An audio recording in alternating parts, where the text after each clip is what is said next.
রাধে রাধে বন্ধুরা, তোমরা সবাই কেমন আছো? আশা করছি সবাই খুব ভালো আছো। আমিও খুব ভালো আছি। আর আবার একটা নতুন ভিডিও নিয়ে তোমাদের সামনে চলে এসেছি। আজকের ভিডিওটা হবে আজকে সবার আগে বলি, আজকে 23শে জানুয়ারি। সকলেই জানো আজকের দিনটা কি।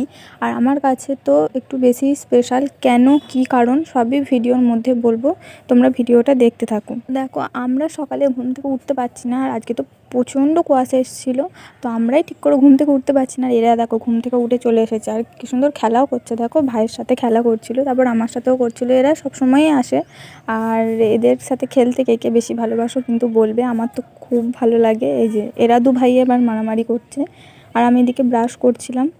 আজকের দিনটা সম্পর্কে একটু বলি। আজকেই হলো সেই বীর জন্মগ্রহণ করেছিলেন, যেই বীরের জন্য আমরা এত সুন্দরভাবে জীবনযাপন করতে পারছি, এত স্বাধীনভাবে চলাফেরা করতে পারছি। নেতাজি সুভাষচন্দ্র বসুকে আমার অনেক অনেক প্রণাম জানাই।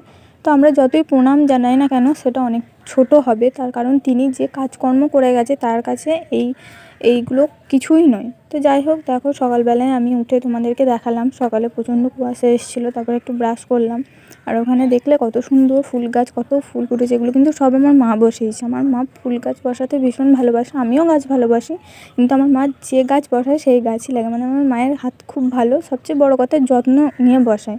শুধু আমার মা নয়, সবাই যে যত্ন নিয়ে গাছ বসাবে, গাছ কিন্তু ভালোভাবেই হয়। তো তারপরে দেখো, আমি এখানে রেডি হতে চলে এসেছি। আর আমার মা তো গাছ লাগিয়ে পুরো ভরিয়ে ফেলেছে। মানে আমাদের বাড়ির সামনে, তারপরে দুটো ছাদ, তারপরে খামার, আমি সব কিছু নিয়ে একটা ভিডিও করব, তোমাদের দেখাবো কত গাছ লাগিয়েছে।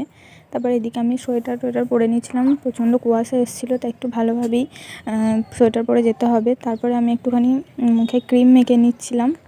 এটা নিভিয়া ক্রিম। আমি জানি অনেকেই, মানে বেশিরভাগ সবাই নিভিয়া ক্রিমই মাখে। আর নিভিয়া ক্রিমটা সত্যিই খুব ভালো। এটা গরম শীত সবসময় ইউজ করা যায়। আমি এটা সবসময়তেই ইউজ করি।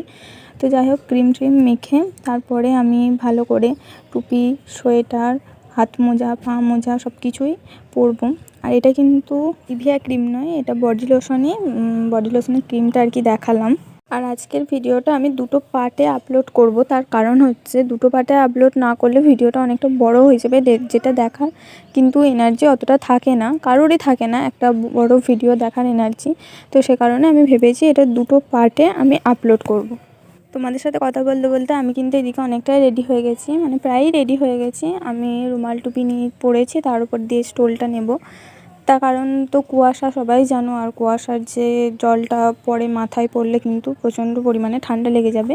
যার কারণে আমি দুটো পরপর নিয়েছি।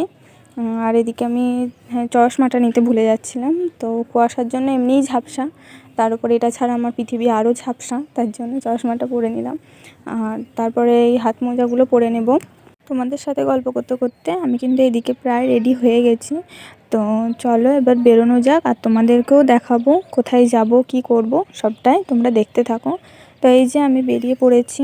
আর রাস্তায় দেখতে পাচ্ছ কি প্রচণ্ড কুয়াশা। তো আমি চশমা পরার কারণে আর কি মুখটা ঢাকা দিতে পারিনি। যাই হোক, কিন্তু আবহাওয়াটা খুব একটা খারাপ লাগে না, আমার মোটামুটি ভালো লাগে। তো আমি এই জায়গাটার কথাই বলছিলাম। এই প্রথমবার আমি এরকম একটা জায়গায় দাঁড়িয়ে এই দিনটাকে মানে উপভোগ করব। তো চলো, আমি ভিডিও যেটুকু পেরেছি নিয়েছি, আর তোমাদের সাথে শেয়ার করেছি।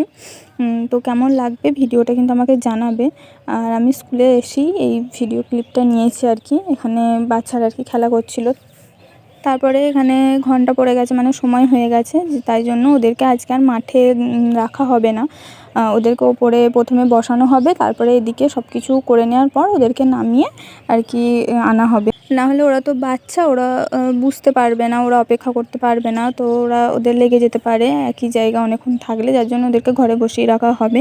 আর এদিকে আমি ঘরে এসে আর কি ভিডিওগুলো নিচ্ছিলাম। আর এদিকে ফুল মানে কুচোনো হচ্ছিলো, যেহেতু ওখানে দেওয়া হবে পতাকার ওখানে, বা ফটোর সামনে আমরা সবাই দেবো, তার জন্য। আর এটা হচ্ছে একদম বাচ্চাদের ঘর, মানে নার্সারি। আর এখানে টিচাররা বসে এই জায়গাটায়। এদিকে আবার একটা মজার ঘটনা হয়েছে। তো আমাকে একজন নালিশ করতে এসেছে আর কি। ও তো বাচ্চা, আমাকে এসে বলছে কি ও আমার গায়ে থুতু দিচ্ছে। তো আমি বলছি ঠিক আছে, তুমি ডেকে আনো ওকে। তারপরে আমি বলছি, তুমি যদি এবার ওর গায়ে থুতু দাও তাহলে তোমার জিভটা কেটে নেওয়া হবে। আমি ওটাই ওকে বলছিলাম। তারপরে আমি বলছিলাম ঠিক আছে, তোমার জিভটা দেখি একবার। তো তারপরে ও ওই যে জিভটা দেখালো, তা আমি বললাম এই জিভটা কেটে নেওয়া হবে। তো তারপরে ওরা ঘরে চলে গেল। তো এই ধরনের নালিশ করতেই থাকে, আসলে বাচ্চা তো ওরা এরকমই করে। তো তারপরে এদিকে সব কিছু আয়োজন হয়ে যাওয়ার পর ওদের এনে দাঁড় করানো হয়েছে, দিয়ে এদিকে সব কিছু পতাকা তোলা এদিকে হচ্ছিল। তারপর আমরা এখানে দাঁড়িয়েছিলাম, স্যাররাও ছিল। তো আমার খুবই ভালো লাগছে এরকম একটা দিন কাটাতে পেরে বা এই দিনে সাক্ষী থাকতে পেরে। তো আমি আর ভিডিওটাকে বেশি বড় করিনি, আমি এই ভিডিওটা এখানেই সমাপ্ত করেছি।